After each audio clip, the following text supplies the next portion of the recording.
রিক্সাওয়ালা ভ্যানওয়ালার পয়সা, ঘুষ নাই, ওর মধ্যে ঘুষ আছে। কিন্তু কিছু ভদ্রলোক আছে, বুড়া রিক্সাওয়ালা, এই বেটা এদিকে আয়। বুড়া মানুষ রিক্সা চালায়, সেই জন্য অপমান। ওই বেটা তোমার বাপের বয়সী, আপনি কইতে পারো না। এরপরে উঠলো রিক্সায়, 7 মাথা থেকে 14 মাথায় যাবে। ওখানে যায়া বললো যে ভাড়া কত, সে চাইলো 10 টাকা ভাড়া। আরে বেটা 10 টাকা ভাড়া, রেড বই দেখা। যখন রিক্সার ভাড়া দেয় তখন রেড বই দেখার প্রশ্ন ওঠে। আর যখন শাড়ি কিনতে যায় লেখা আছে ফিক্সড প্রাইস, ঢোকার সাথে সাথে একটা 7 আপ অথবা একটা কি ঠান্ডা মান্ডা কিছু একটা দিল, খাইয়া ঠান্ডা। শাড়ির দাম কত? শাড়ির দাম 13,593 টাকা 92 পয়সা। এইখানে রেট কত তার তালাশও করে না, বেশি কথা কইলে ভদ্রতার খেলাপ হবে। ওইটা ঠিক মতো আনতে পারে, কিন্তু রিক্সাওয়ালার মাথার ঘাম ফেলানো পয়সা নিয়ে তার সাথে ঝগড়া করে, তর্ক করে। এটা ঠিক নয়। সহস্তে যে ইনকাম করে, রাসূলুল্লাহ বলছেন আল কাসিবু হাবিবুল্লাহ, নিজের হাতে যে কামাই করে সে আল্লাহর বন্ধু। মুমিন ব্যক্তির চোখের চাহনি ইবাদত। আমি যে দেখি, এই দেখাটাও ইবাদত। কি রকম? আল্লাহ যা দেখতে নিষেধ করেছেন তা যদি না দেখি। নবীজি বলেছেন কোন সন্তান যদি তার মা বাপের দিকে রহমতের নজরে, ভালোবাসার নজরে যদি তাকায়, আল্লাহ রাব্বুল আলামিন তার আমল নামায় একটি নফল হজের সওয়াব লিখে দেন। সাহাবীরা জিজ্ঞেস করলেন, ইয়া রাসূলুল্লাহ, যদি কোনো সন্তান তার মা বাপের দিকে দৈনিক 100 বার তাকায় তো কি হবে? আল্লাহর নবী বলেন, আল্লাহর নিয়ামতের ভান্ডারে কোনো অভাব নাই। কোন বান্দা যদি তার মা বাপের দিকে দৈনিক 100 বার তাকায়, আল্লাহ রাব্বুল আলামিন তার আমল নামায় 100টা কবুল নফল হজের সওয়াব দিয়ে দিবেন। তা আপনার আমার চোখের চাহনি ইবাদতের মধ্যে শামিল। আপনি ব্যবসা করবেন, এটা ইবাদত। ফজরের নামাজ পড়েন, দোকানে চলে যান, তারপরে দোকান বিসমিল্লাহ বলে দোকান খোলেন, বিসমিল্লাহ বলে দোকানে বসেন। এরপরে ওজনে কম দেবেন না, খাদ্যে ভেজাল দেবেন না, মিথ্যা কথা কবেন না। আপনি যে ব্যবসাটা করলেন, ওজনে কম দিলেন না, খাদ্যে ভেজাল দিলেন না, মিথ্যা কথা বললেন না, নামাজটা ঠিক মতো পড়লেন, আপনার হাসর হবে মা'আন নাবিয়্যিন ওয়াস সিদ্দিকিন ওয়াস শুহাদা ওয়াস সালিহিন। বুঝেন কথা? যারা নাকি সত্যবাদী ব্যবসায়ী, নবীজি বলেছেন তাদের হাসর হবে নবী, সিদ্দিক, শুহাদা, সালিহিনদের সাথে হাসর নসিব হয়ে যাবে। আল্লাহ আল্লাহ আল্লাহ আল্লাহ আল্লাহ, কি ব্যবসা আমরা করি! টেলিভিশনে দেখতে পেলাম আমরা কি খাই, কি খাচ্ছি। আহারে মুসলমান, রসগোল্লা বানায়। টেলিভিশনে দেখলাম রসগোল্লা বানাবার পদ্ধতি। রসগোল্লা বানাইতে ছানা লাগে, দুধ লাগে, দুধ হইলেই ছানা হয়, যত দুধ তত ছানা। এত ছানা, এত দুধ পাবে কই? এত পয়সা খরচ করার সময় নাই। দুধ জাল দিয়া গরম করে দুধের মধ্যে টয়লেট পেপার ছাড়িয়ে দিয়া দ্রুত টয়লেট পেপার গলে গেল, ছানা হয়ে গেল, ওর মধ্যে চিনি দিয়ে গোল গোল বানাই দিল, খাও জম্মের খাওয়া। যত কেক খান, অধিকাংশ কেকগুলি পচা ডিম দিয়া তৈরি। ফাস্ট ফুডের চিকেনগুলি যতগুলি কি বলে স্যান্ডউইচ, চিকেন স্যান্ডউইচ মরা মুরগি দিয়ে তৈরি। ইন্না লিল্লাহি ওয়া ইন্না ইলাইহি রাজিউন। এরাও মুসলমান, এরাও মুসলমান। হসপিটালের খানাগুলি পচা ডিম দিয়ে তৈরি করা হচ্ছে, চানাচুরগুলি ট্রেনের পোড়া মোবাইল দিয়ে ভাজা হচ্ছে, নুডলসগুলি পচা আটার ময়দা দিয়ে তৈরি করা হচ্ছে। দেখছেন না এগুলি আপনারা? না আমি বানাই বলতেছি, দেখছেন কি না?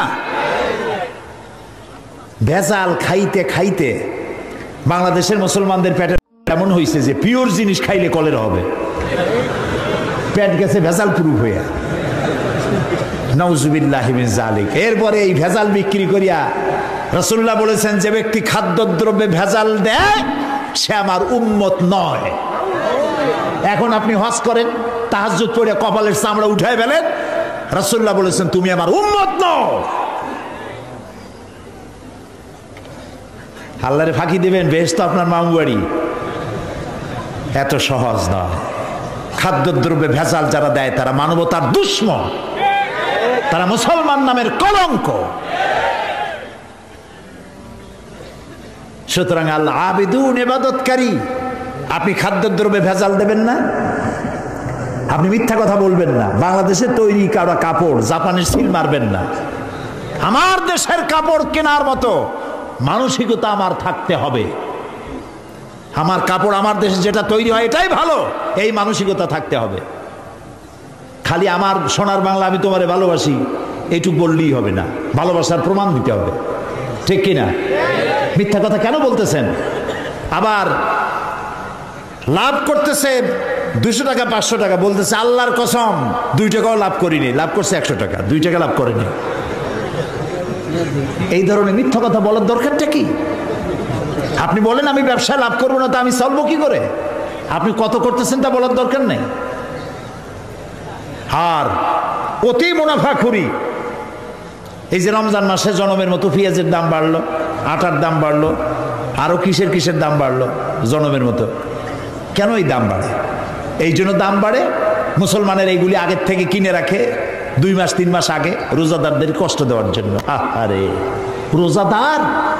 রোজাদারের মুখের দুর্গন্ধ আল্লাহর কাছে মিস্ক এবং আম্বরের চাইতে পবিত্র। রোজাদারদের জন্য আল্লাহ তাআলা জান্নাতের একটা আলাদা গেট রেখেছেন, যার নাম রায়্যান। এখানে শুধু রোজাদারেরা প্রবেশ করবে। সব রোজাদার যখন ওই গেট দিয়ে প্রবেশ করবে, গেট বন্ধ হয়ে যাবে, আর কেউ ঢুকতে পারবে না। রোজাদারদের সাথে আল্লাহ স্পেশাল সাক্ষাৎ দিবেন, সুবহানাল্লাহ। সেই রোজাদার দিয়ে ব্যবসা করো। 2-3 মাস আগের থেকে রোজার আইটেমগুলি কিনে জমা করিয়া তারপরে রোজাদারদের উপরে ব্যবসা করো। তোমার ব্যবসা নিয়ে কোন জাহান্নামে থাকবে দেখবে। মুসলমান কপাল পোড়া, কি এর ইবাদত করে? সুতরাং আপনার ব্যবসা ইবাদত। আপনি জমিন চাষ করতে যাবেন, আপনি চাষি, আপনি উত্তম কাজ করছেন, আপনাকে কৃষক বলে কে ঘৃণা করবে? এই চাষের কাজ সর্বপ্রথম করেছেন আবাল বাশার হযরত আদম আলাইহিস সালাম, নিজ হাতে চাষ করেছেন। যারা হাদিয়া খায়, শুধুমাত্র হাদিয়া দিয়ে জীবন চালায়, কোনো কাজ কাম নাই, খালি হাদিয়ার উপরে নির্ভর আছে, এরকম একজন নবীর নাম শোনান আমারে, একজন নবীর নাম শোনান উম্মতের হাদিয়া দিয়ে জীবন চালাইছে। কোন? আমি আপনার কাছে শিখে যাই। একজন নবীও উম্মতের উপরে নির্ভরশীল ছিলেন না। হযরত ইদ্রিস আলাইহিস সালাম দর্জি ছিলেন। দর্জি বোঝেন কি? টেইলর, দর্জি ছিলেন। দাউদ আলাইহিস সালাম কর্মকার ছিলেন, লোহা গুলি দিয়ে অস্ত্র নির্মাণ করতেন, লোহা দিয়ে বিভিন্ন জিনিস তৈরি করতেন। এভাবে করে প্রত্যেক পয়গম্বরের কাজ ছিল। নবী করিম সাল্লাল্লাহু আলাইহি ওয়াসাল্লাম ব্যবসা করেছেন। অনেক অফিসার আছেন, জোহরের নামাজের সময় ছুটি নিয়ে আসছেন, জোহরের নামাজ পড়লেন, ঠিক আছে পড়ুন জামাতে, সুন্নত পড়লো, নফল পড়লো, এরপরে বসে বসে তাসবিহ টিপতে থাকলেন, জায়েজ নাই। যেহেতু আপনি সরকারের একজন কর্মচারী, আপনি ফরজ এবং সুন্নত পড়ার এখতিয়ার আছে। নফল বাড়ি যেয়ে পড়েন, তাসবিহ বাড়ি যেয়ে পড়বেন। গভর্নমেন্টের নির্ধারিত সময় যে আপনি ইবাদতের মধ্যে, জিকির আজগারের মধ্যে নষ্ট করলে বেতন নেবেন, হালাল হবে না বেতন। এর নাম ইসলাম, বাস্তব ধর্মী ইসলাম। আপনার রুজি হালাল হতে হবে। সুতরাং আপনি চাষ করতে যাবেন, আপনি যতক্ষণ ময়দানে চাষ করতে থাকবেন, আপনার নামায় আমলে সব লেখা হইতেই থাকবে। সেটাও সর্বনাশ আমরা করছি। চাষ করতে গিয়ে সব জায়গায় মাথা ভালো থাকে, যেই না আইলের কাছে যায় তখন গরুর মাথা খারাপ হয় না লাঙ্গলের মাথা খারাপ হয় আল্লাহই জানে। আইলগুলোরে ঠেলিয়া একেবারে পলসিরাতের মতো চিকুন বানায় ফেলায়। আচ্ছা ভাই বলেন তো, মাটিকে আপনি খাইতে পারবেন? বরং মাটি আমাদের খাবে। চাওয়ার কোনো শেষ নাই, পাওয়ারও শেষ নাই, আরো চাই, আরো চাই, আরো চাই। আল্লাহর নবী বলেন, লাউ কানা লি ইবনি আদামা ওয়াদিম মিন যাহাবিন লাহাব্বা ইয়াকুনা লাহু সানিন। কোন বান্দাকে যদি একটি মাঠ ভরে স্বর্ণ দেওয়া হয়, সে বলবে আল্লাহ আমারে আরো একটা মাঠ ভরে যদি স্বর্ণ দেওয়া হতো। আল্লাহর নবী বলেন, ওয়ালা ইয়ামলাউ জাওফা ইবনু আদামা ইল্লা তুরাব। মানুষের পেট কবরের মাটি ছাড়া কোনো জিনিস দিয়ে ভরবে না। দেখছেন, এমপি হইলে কয় আহারে মন্ত্রী যদি হইতে পারতাম। একটা গাড়ির মালিক আহারে যদি আরো 8টা 10টা গাড়ি হইতো। একটা হোটেলের মালিক, আর যদি 5টা হইতো। ইবাদত মানে শুধু নামাজ রোজা না। আল্লাহ তাআলা বলছেন, মা খালাকতুল জিন্না ওয়াল ইনসা ইল্লা লিয়াবুদুন, ইবাদত ছাড়া তৈরি করি নেই। যদি নামাজ রোজা হজ যাকাতই শুধু ইবাদত হয়, তাহলে তো সব কাম কাজ ফলাইয়া মসজিদে বসে থাকা লাগবে। ইবাদতের ব্যাপক অর্থ রয়েছে, জানতে হবে, বুঝতে হবে ইবাদত কারে কয়। প্রিয় ভাই সব, সেই সত্যিকারের ইবাদত করতে হবে আমাদেরকে। জীবনের সব ক্ষেত্রে আল্লাহর হুকুম মানার নামই হলো ইবাদত। সুবহানাল্লাহ কর। জীবনের সকল ক্ষেত্রে আল্লাহর হুকুম মাফিক জীবন পরিচালনা করার নাম ইবাদত। খাওয়ায়, পড়ায়, ওঠায়, বসায়, চলায়, রাজনীতি, অর্থনীতি, ইলেকশন, ভোট, নির্বাচন, সবটা ইসলাম। ইসলাম। যারা ধর্মনিরপেক্ষ তারা কয় ধর্ম আর রাজনীতি আলাদা। কে তোমারে কইল ধর্ম আর রাজনীতি আলাদা? তুমি কে না এই ফতোয়া দিতে? তুমি কে? ধর্ম আর রাজনীতি যদি আলাদা হয়, তাহলে দাউদ আলাইহিস সালামকে কি বলবেন আপনি? সুলাইমান আলাইহিস সালামকে কি বলবেন? সুলাইমান আলাইহিস সালাম সারা দুনিয়ার রাষ্ট্রপ্রধান ছিলেন না? বানায় কইলাম না, কোরআন শরীফে আছে। সারা দুনিয়ার রাষ্ট্রপ্রধান ছিলেন। কেডা কথা কয়? দাউদ আলাইহিস সালাম রাষ্ট্রপ্রধান ছিলেন, মুসা আলাইহিস সালাম রাষ্ট্রপ্রধান ছিলেন, ইউসুফ আলাইহিস সালাম প্রথমে মন্ত্রী ছিলেন, তারপর রাষ্ট্রপ্রধান ছিলেন। মুহাম্মদুর রাসূলুল্লাহ সাল্লাল্লাহু আলাইহি ওয়াসাল্লাম 12.5 লক্ষ বর্গ মাইল এলাকার প্রেসিডেন্ট ছিলেন, রাষ্ট্রপতি ছিলেন। ধর্ম আর রাজনীতি যারা আলাদা বলে তারা মুসলমান নয়, মুসলমান নয়, মুনাফিক, মুনাফিক, মুনাফিক।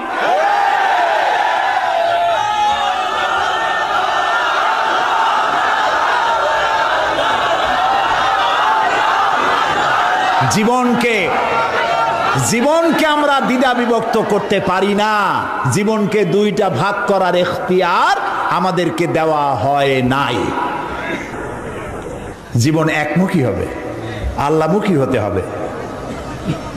আল্লাহ যা বলেছেন, রসুল যা করেছেন তাই আমাকে করতে হবে। বলুন, রসুল্লাহ প্রেসিডেন্ট ছিলেন না? রসুল্লাহ সেনাপতি ছিলেন না? রসুল্লাহ শ্রমিক ছিলেন না? রসুল্লাহ রসুল্লাহ নানা ছিলেন না? স্বামী ছিলেন না? আমার জীবন, আপনার জীবনের এমন কোন দিক আছে যেদিকে তিনি আদর্শ হিসাবে নাই? সুতরাং ধর্মনিরপেক্ষ মতবাদের স্রষ্টা হচ্ছে শয়তান। ধর্মনিরপেক্ষ মতবাদের স্রষ্টা কে? চিল্লায় বলো। আর ইসলামের স্রষ্টা কে? আল্লাহ, আল্লাহ, আল্লাহ। এই জন্য একজন মুসলমান কোন অবস্থাতে ধর্মনিরপেক্ষ হতে পারে না।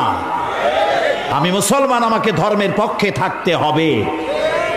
হিন্দু ধর্মের পক্ষে থাকতে হবে, খ্রিস্টান ধর্মের পক্ষে থাকতে হবে।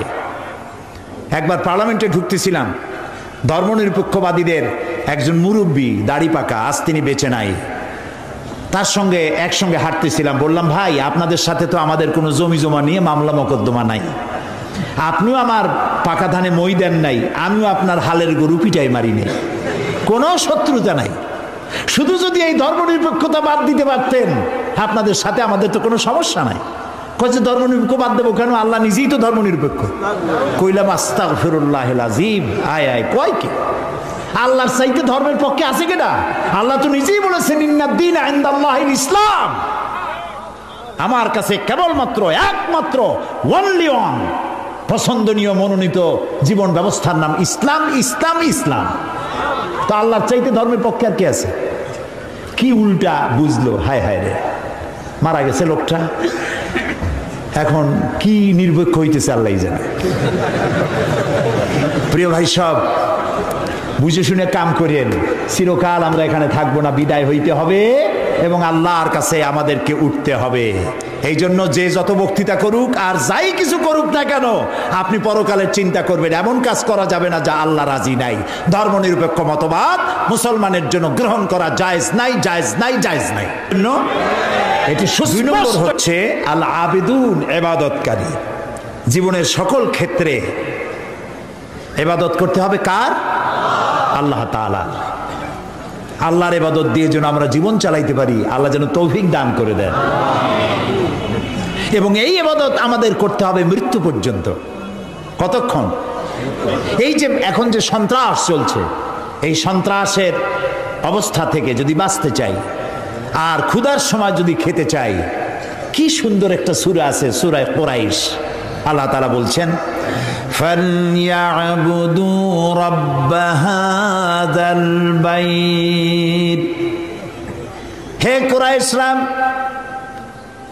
যদি ক্ষুধার সময় যদি তোমরা শীত ও গ্রীষ্মে নিরাপদে থাকতে চাও, যদি নিরাপত্তা পেতে চাও, ফালিয়াবুদু রাব্ব হাযাল বাইত, এই ঘরের মালিকের ইবাদত করো। কোন ঘর?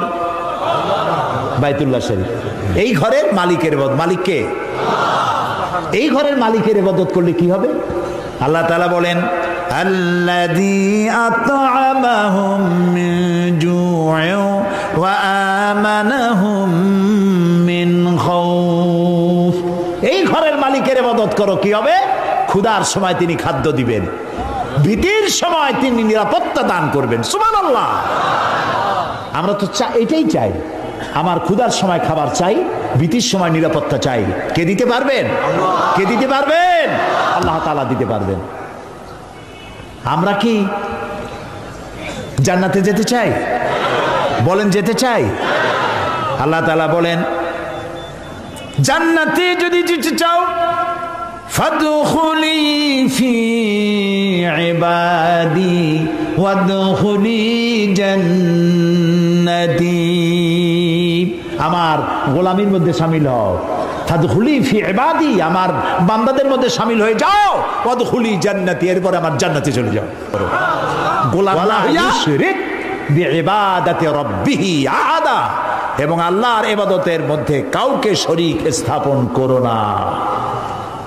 শিরক কোন অবস্থাতে করা যাবে না। শিরক সম্পর্কে নবী করিম সাল্লাল্লাহু আলাইহি সাল্লাম একটা দৃষ্টান্ত দিয়েছেন, দারুণ দৃষ্টান্ত। শিরক কি ভয়াবহ জিনিস। শিরক সহজে বোঝা যায় না, সওয়াবের নিয়তেও মানুষ শিরক করে। এই শিরক বোঝা কঠিন, সেই জন্য রাসূলুল্লাহ একটা দৃষ্টান্ত দিয়েছেন। অমাবস্যার রাত। কিসের রাত? অমাবস্যার রাতে কালো পাথরের উপর থেকে কালো পিঁপড়া যদি যায়, চিন্তা করেছেন কথা? অমাবস্যার রাত, মানুষ নিজেকেও নিজে দেখে না, পাথরটা কি রঙের? ওর উপর থেকে যাচ্ছে কি দেখা যায়?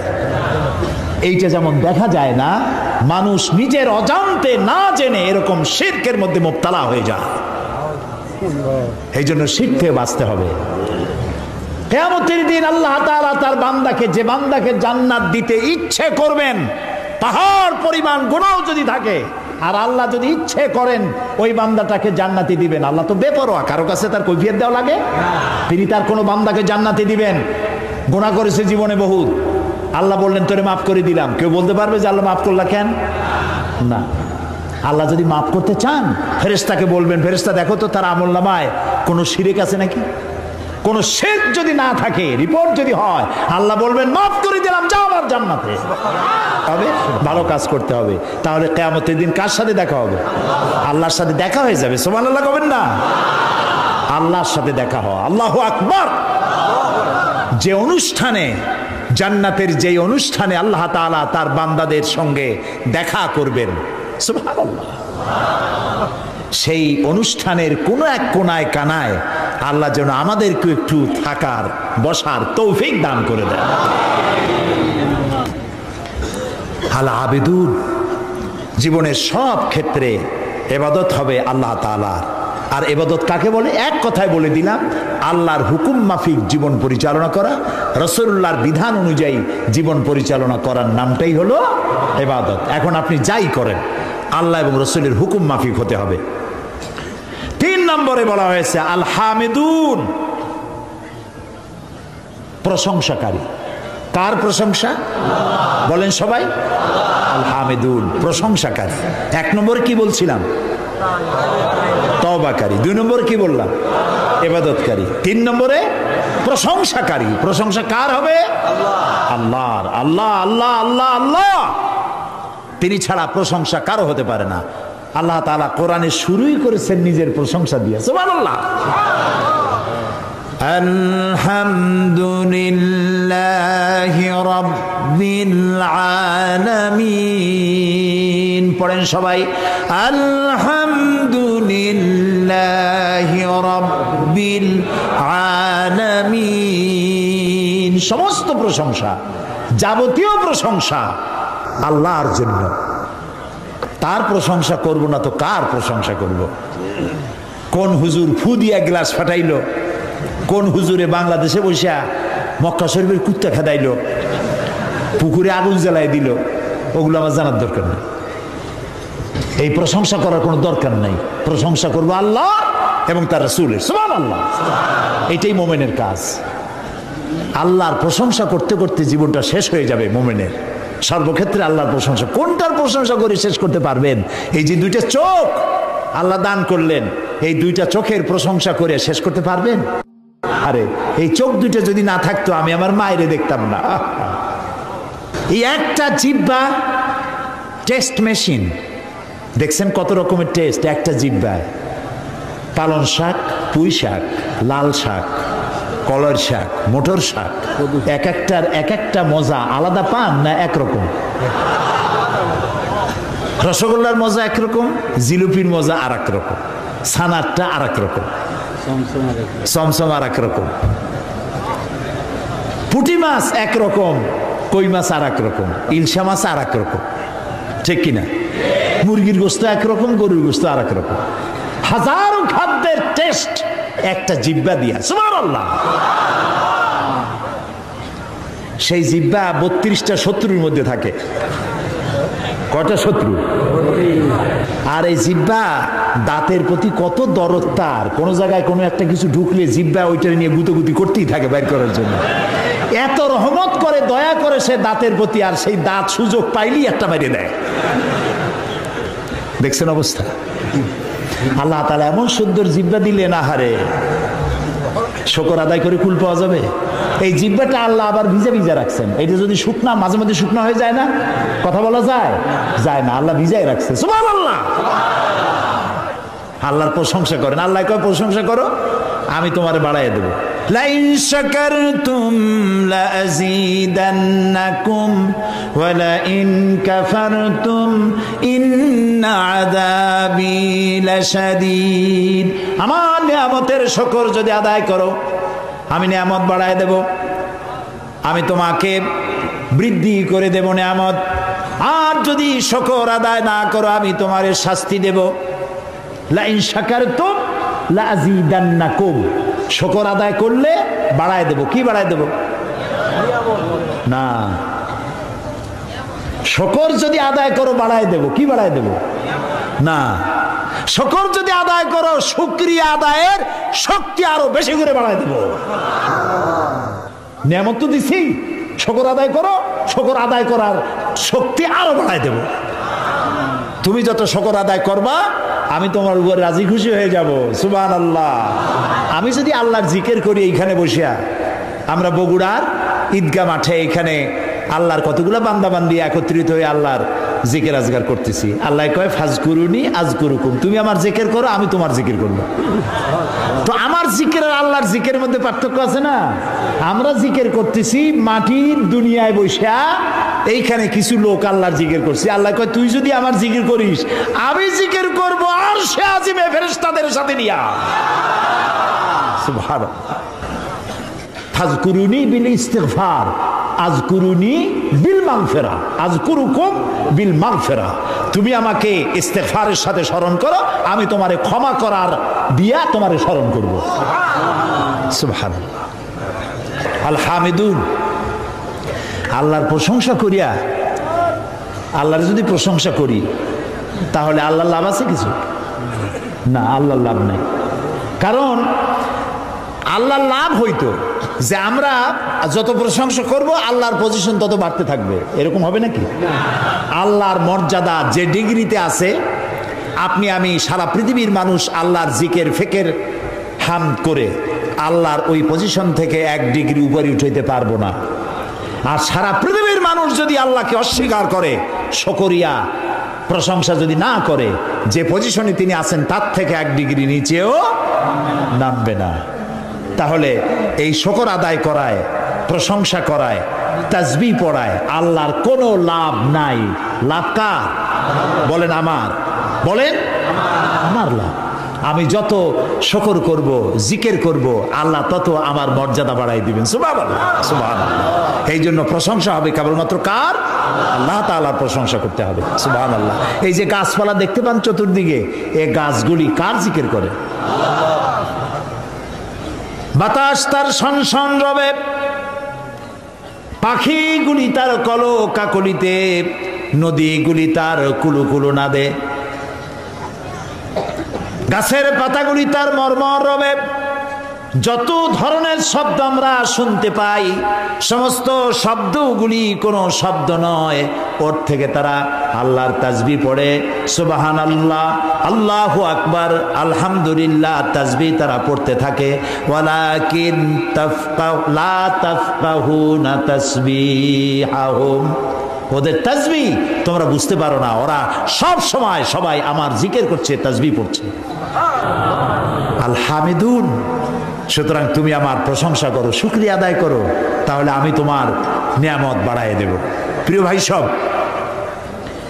আল্লাহর এই নিয়ামতের শুকর আমরা যেন জীবনের সব ক্ষেত্রে করতে পারি, এ তৌফিক যেন আল্লাহ আমাদেরকে দান করে দেন। আমরা বলি আমিন। মুমিন ব্যক্তিদের জন্য 8টা কোয়ালিটি থাকতে হবে। 8টি কোয়ালিটি হলেই পরিপূর্ণ মুমিন হবে। কয়টা কোয়ালিটি? আজকে আমি 3টা কোয়ালিটির কথা আপনাদের সামনে বললাম, বাকি কোয়ালিটিগুলির কথা আগামীকাল বলবো ইনশাআল্লাহ, এবং কালকে সার নামাজের পরেই আমি শুরু করব ইনশাআল্লাহ, যাতে করে একটু বেশি সময় নিয়ে আমরা এই কোয়ালিটিগুলি শুনতে পারি। আল্লাহ যেন তৌফিক দেন, বলি আমিন। এখন মোনাজাত হবে, দাঁড়ানো ভাইরা বসেন, যত লোক দাঁড়ানো আছেন সব যার যার জায়গায় বসে পড়েন, মোনাজাতে অংশ নেন, কেউ দাঁড়িয়ে থাকবেন না, সবাই বসে। মাহফিলের মাঝখানে, মাহফিলের পাশে দাঁড়ানো ভাইদের বসতে বলছি, হাঁটতে বলি নেই। আর মোনাজাতের কথা শুনে যদি কেউ হাঁটে, তাকে চিন্তা করা দরকার আল্লাহর ফেরেশতাদের ক্যামেরায় আপনার ছবি কিভাবে উঠবে। জি, শুনতেছেন আমার কথা? মোনাজাতের কথা শুনে যদি উল্টা কেউ হাঁটে, আল্লাহর ফেরেশতাদের ক্যামেরায় তার ছবিটা উঠবে কিভাবে? মোনাজাতকে বর্জন করে অ্যাবাউট টার্ন করছেন।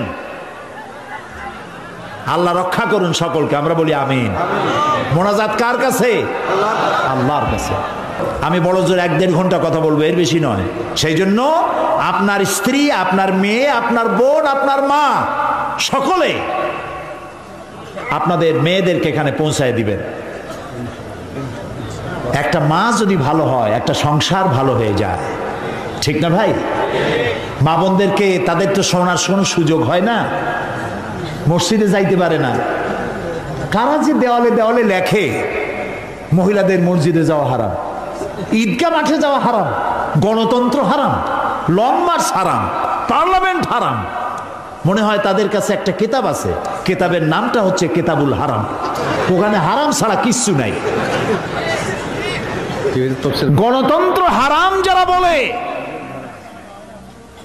এই জাহেলদেরকে জিজ্ঞেস করতে চাই, ক্ষমতা পরিবর্তনের জন্য গণতন্ত্র না থাকলে পদ্ধতি কি? কেমনে ক্ষমতা যাবে মানুষ? সরকারের পরিবর্তন কিভাবে হবে? সুতরাং আজকের যারা বোমাবাজ, যারা দেওয়ালে দেওয়ালে, রাস্তায় রাস্তায় যারা লেখে গণতন্ত্র হারাম, এই বোমাবাজ ওরাই। শহরে যেখানে যেখানে লেখা আছে গণতন্ত্র হারাম, পুলিশের দায়িত্ব এগুলি রং দিয়ে মুছে ফেলো। এই ধরনের লেখা যারা লেখে গ্রেফতার করো। এরা জাতির দুশমন। কে তোমাকে শিখিয়েছে লং মার্চ হারাম? কে তোমাকে বলেছে গণতন্ত্র হারাম? কি এর বাইয়েনাত পত্রিকা হাবিজাবি জাহিল, লেখা জানে না, পড়া জানে না, হাবিজাবি রাস্তায় সব জায়গায় লিখে গেছে তাহাজ্জুদের নামাজ জামাতে পড়া হারাম, মেয়ে লোকের ঈদের জামাতে যাওয়া হারাম। আরে বেটা, রাসূলুল্লাহ সাল্লাল্লাহু আলাইহি ওয়াসাল্লাম ঈদের দিন মেয়ে লোকদেরকে ডেকে ডেকে ঈদের ময়দানে নিয়ে যেতেন। মহিলাদের যে অধিকার ইসলাম দিয়েছে, তোমাদের মতো জাহিলরা মেয়েদেরকে সে অধিকার থেকে বঞ্চিত করেছে। সুতরাং সতর্ক হতে হবে। দেওয়ালে কারা লেখে, রাতের বেলায় দেখতে হবে কারা লিখতে আসে, গ্রেফতার করো, পিটাইয়ে হাত ভেঙে দাও।